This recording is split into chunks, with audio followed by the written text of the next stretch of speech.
Daniel के 70 सप्ताह यीशु मसीह की भविष्यवाणी दानियल के 9 अध्याय उसके 24 से 27 आयत में पाई जाती है। हम इस भविष्यवाणी को पहले 69 सप्ताहों में शीघ्रता से देखेंगे और फिर हम अंतिम शेष सप्ताह को और करीब से देखेंगे, जिसे समझना हमारे लिए महत्वपूर्ण है ताकि हमसे कोई गलती ना हो।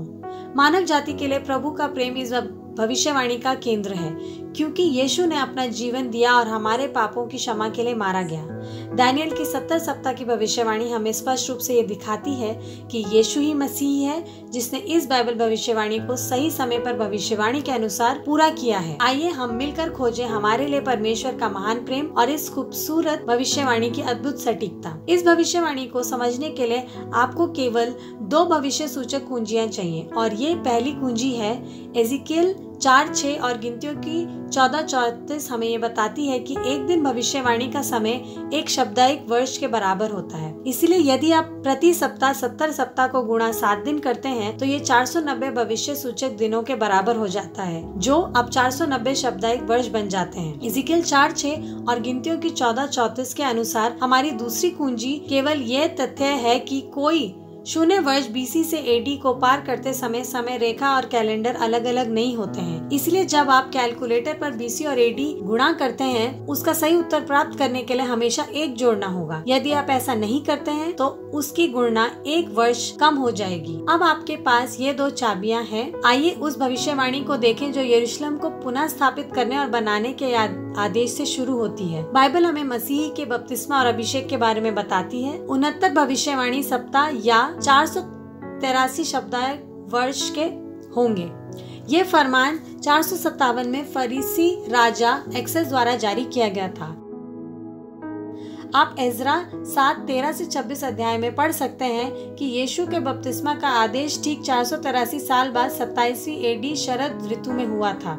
जैसा कि बाइबल ने कहा था कि इस 70वें सप्ताह के मध्य में वह काट दिया जाएगा, क्योंकि सप्ताह में केवल 7 दिन होते हैं। इसका मतलब ये है कि उनके बपतिस्मा के ठीक 3.5 दिन बाद उनको काट दिया जाएगा, जो कि 3.5 साल होता है भविष्यवाणी के समय के अनुसार। इतिहास हमें बताता है कि यीशु को उसके बपतिस्मा के ठीक 3.5 साल बाद 31 AD को वसंत में सूली पर चढ़ा दिया गया था। भविष्यवाणी के अनुसार हमें ये संकेत दिया गया था। इसका मतलब ये है कि 70वें सप्ताह में 3.5 साल और 490 साल शेष हैं।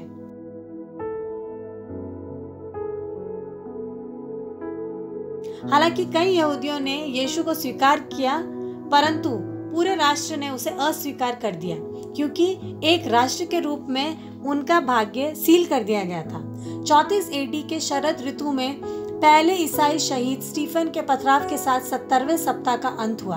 ठीक 3.5 साल बाद यरूशलेम को बहाल करने और बनाने के लिए डिक्री को सारांशित करने के लिए मसीह को सूली पर चढ़ाया और ठीक 3.5 साल बाद जारी किया गया। यीशु ने अपनी सेवकाई उसके अभिषेक और बपतिस्मा के बाद शुरू की थी। 70वें सप्ताह के मध्य में वह 31 AD में वसंत में क्रूस पे चढ़ाया गया। उन्होंने यहूदियों या यहूदी राष्ट्र के साथ अनुबंध की पुष्टि करना जारी रखा 3.5 साल तक, जब तक यहूदियों ने 34वीं AD की शरद ऋतु में स्टीफन को पथराव से मार दिया था। उस समय यीशु ने जल्द ही सॉल को बुलाया, जो सुसमाचार का प्रचार करने के लिए प्रेरित पौल बन गया और अन्य जातियों को प्रचार करने लगा। ये हमारे लिए परमेश्वर का प्रेम है। मेरे दोस्तों, हम इसके बारे में जॉन 3:16 और 17 में पढ़ते हैं कि ईश्वर ने जगत से ऐसा प्रेम किया कि उसने अपना इकलौता पुत्र दिया, ताकि जो कोई उस पर विश्वास करे नाश ना हो परंतु अनंत जीवन पाए।